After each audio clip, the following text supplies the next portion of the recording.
Hey guys, welcome. Yeah, so we haven't done one of these in a while, but I thought I wait for the appropriate question for us to do one of them. And so here's the appropriate question. This is well deserved to belong in this playlist. And the question is, well, maximize the area of this triangle that has side measures z, 5, and x, given that the perimeter is 15. So we have to find the maximal area of this triangle, again, given its sides are z, 5, and x, and its perimeter is 15. So how do we do this? Because we're not allowed calculus. So here's a really neat solution. First, note that using the perimeter information, we could write the z plus x plus 5 is 15, and from this what we get out is the fact that z is equal to 10 minus x. Okay, cool.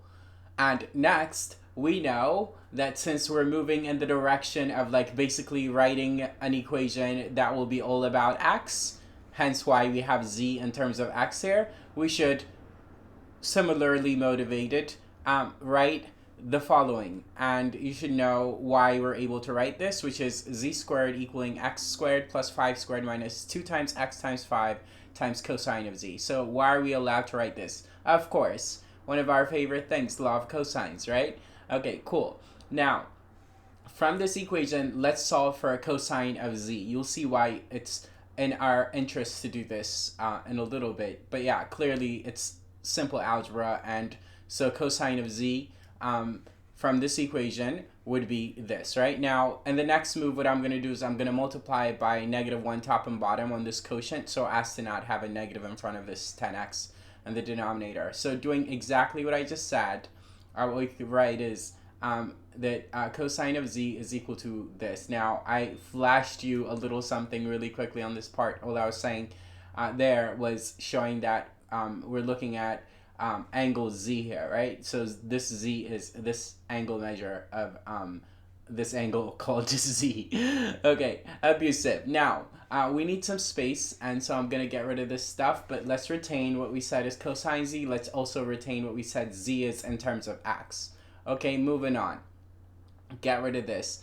Now, notice that the area of this triangle, right? Ultimately, our question and our task is about maximizing area, so let's stay focused. So the area of this triangle, as with any triangle, is 1/2 base times height. Now, if we let this side with measure x be the base, that is, if we say that that's the base b, then we'd have to erect an altitude this way, right? And let's call this altitude h, right? And so, and the 1/2 base times height, this h is referring to this blue h right here, which is our altitude. Again, our base is this side measuring x, namely side yz, right? Okay.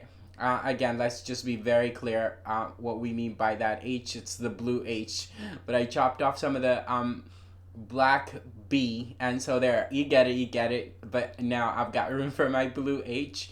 Just making sure we're all on the same page. All right, so there we are. That's that h. Now, what is this h? How can we solve for it? Well, we don't want to go into a new direction, so we want to somehow solve for h in a way that will make use of this. And so keeping that in mind, we can define h in terms of sine of this angle z, right? Because the sine of this angle z, if we look in this right triangle, is h over 5. So what I just said is that we could write that from the perspective of that angle z, the sine of z is h over 5. And again, we're looking at that right triangle on the bottom right, kind of, right? Okay. Now, from there, we can see that h is equal to 5 times sine of z. So that's h, and so we see that now our area formula is 1/2 base. The base b, again, is x. So 1/2 times x times 5 sine z. Now, we pause. Notice that this 5 sine z first is h, right? And we just solved for it, so it doesn't really require that much short-term memory. But we pause and think and see first that we could write this area formula as, 5 over 2x times sine z. But we want to make use of this cosine z stuff that we have written over here. Now, sine z and cosine z work well if this were sine squared z. So with that in mind, instead of looking at area here, we're going to do is look at area squared. So if the area is this, area squared is then going to equal 25 over 4, that's the 5 over 2 squared, x squared, and then sine z squared, right? Okay, cool. Now, we know sine z squared is 1 minus cosine z squared. So we could write this is what I'm saying. Instead of sine z squared, which is what we had there, now I can write 1 minus cosine z squared.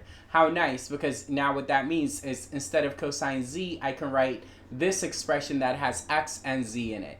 All right, so let's do exactly that. So then what we're saying is our area is now a function of x. So instead of area squared simply as a squared, we can write a of x all squared, because now we can see that it's going to be all in terms of x, namely it's going to be this, and then times 1 minus cosine z is that thing right there. So let's drag it over here, size it just right so we can square it, and so we do that.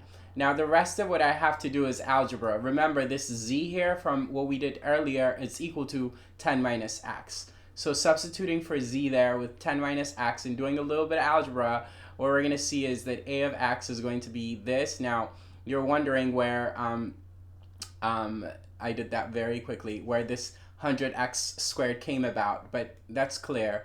It's because in this part, you'd get 10x all squared from squaring it that way, right? And that's 100x squared. So the denominator of this quotient in the end is going to be 100x squared. And since you have a 1 here, we want common denominators, and therefore we wrote this one as 100x squared over 100x squared, which is now why we have a common denominator. Now, if I did the rest of the details in between a little too fast, again, all I did is replace z here with what we said it is, 10 minus x. So instead of z squared there, I have 10 minus x squared here, and then I expanded 10 minus x squared and distributed that minus sign carefully. If you do all that, you'll end up with this.